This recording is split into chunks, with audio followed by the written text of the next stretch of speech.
Shiva Prasad this side. Today we are going to solve one more problem, valid anagram. So we will be given two strings, S and T. We need to return true if T is an anagram of S, otherwise we need to return false.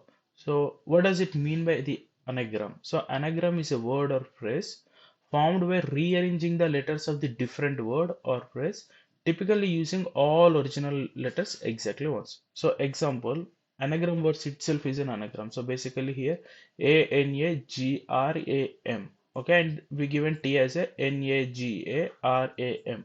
So this is anagram because you see the letters in the string S and the letters in the string T are equal in terms of uh, occurrences also, like how many times each letter occurred.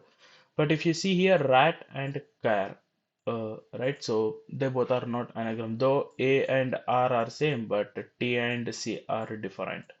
So that's a problem statement. Basically, the S and T consist of only lowercase letters. Okay. Let me try to explain you. Let's assume our string is of word anagram itself. S anagram, and we will be given one T. Uh, T is Nagaram. Nagaram, right? So actually for this input the answer is true, right? Even if you given something like ATE and something like EAT, right? Here also it's true because you see the characters and their occurrences are equal. So so how we can solve this one? So the first approach is using sorting, right? So basically what we can do is we can sort both the ones, okay? Then once you sort both the strings and then you perform an equals operation. So when it comes to Java, right? So you can leverage arrays dot sort, okay, where you can pass the character array. Maybe let's say S, okay, then arrays dot sort of T. Okay, once these two sorted, right? So what you need to do? You need to perform equals, then arrays dot equals, okay, where you can pass source and destination. That is nothing but here SNT, and this will return you boolean. Okay, this is one approach. So I'm talking here only Java point of view. So in other languages there may be other inbuilt APIs we might have, but here in this case Java I'm using. So this approach is not good, right? Because it's going to take big of and log and time complexity to perform the sorting. Correct. So this is not so good for this problem. This is the major drawback. So can we optimize a bit? Can we optimize a bit? Yes, we can.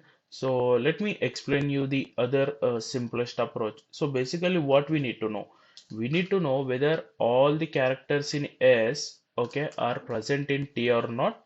If they are present, are they in the same frequency? That's it. Only two operations we need to do, right? So that for that we go with either sorry, a hash table concept when I say. So this we can do either using the standard array or else you can leverage the hash map also. Not an issue. So for simplicity, I am going with a standard array. So basically what I'm going to do, so they said input is going to hold only the English low letters. That means there are only 26 possible characters in an input, right? Distinct, I mean to say. So what I'm going to do is I'm going to take an input size of array 26. So every time I encounter a character, then I increment it. So initially all are going to be 0, okay? 0, comma 0, comma 0, comma 0, like this till 26. So let's assume I started iterating through the first string as so A, then I increment its frequency by 1, then N, maybe somewhere here, 1, then A, again it incremented by 2, then somewhere G incremented by 1, then somewhere R incremented by 1, and somewhere A incremented by 3, and somewhere M incremented by 1. So in this way, I am going to increment the frequency of each character into this array. Okay, so once I done with visiting this, then I am going to visit this one.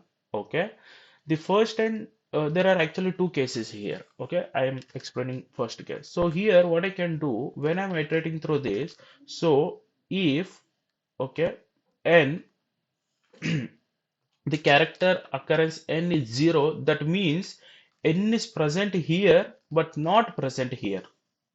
You agree with me?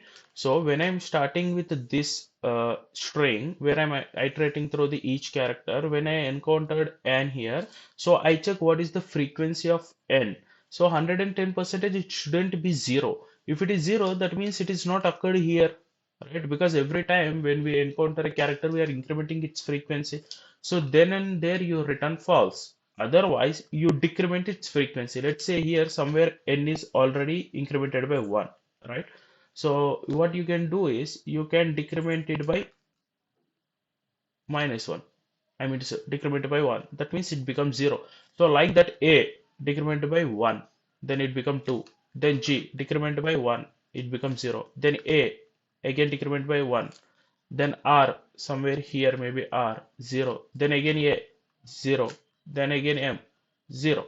So you are done with iterating through all the characters in the T.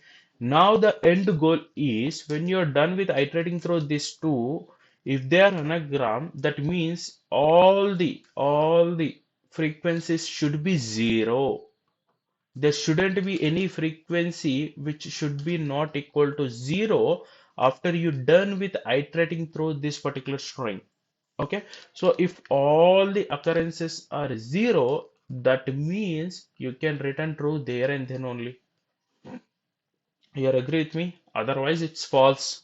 That's it. So basically, what we are doing is, so for first string, we are incrementing the frequency. For second string, we are decrementing the frequency, and then we are returning true if the what I can say array going to have only zeros. That means frequencies of zeros. That's it. Because if a occur three times here, incremented 3, so 110% it is going to be decremented 3 times here. So that means 3 slash to 3. That's it. So what is the time and space complexities? The time complexity is big of n, right, for first iterating, then again big of n, then big of this is constant. So which is nothing but big of n only. Okay, the space complexity is big of 1 because the space is very constant, that is 26. Okay, this is good approach. Okay, let's go and execute. So in order to save some time, what I can do is I can retrieve my last submitted code maybe.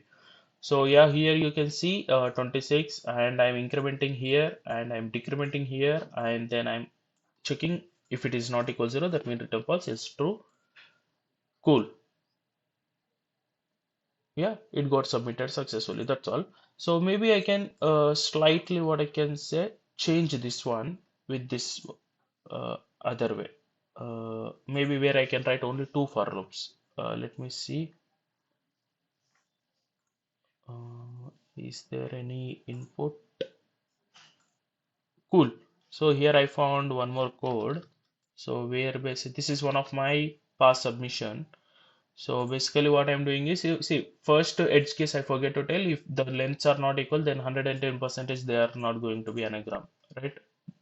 So then anagram to each other, I mean to say, then return false. So otherwise first I'm filling this, and whenever if the uh, the frequency of the t element in the array is equal 0, then return false, otherwise decrement it. Okay, and then return true. That's it. So let me submit it quickly. Yeah, this also done. So actually this problem you can even solve using a hash map also. Yeah, here I can quickly show you hash map. Map, I'm performing put operation and then I'm checking if it is not contains, or else if it's 0, then return false, otherwise decrement it and at the end return true. Okay, so that's it. I hope you learned something new today, and don't forget to what I can say, mark it as a done in our tracker. Where is it? It's part of string actually. Where is this? Stack linked list. Cool. Here it is. Valid anagram. We are done. Great. So if you see, we are done 4 out of 75. Yeah, more to go.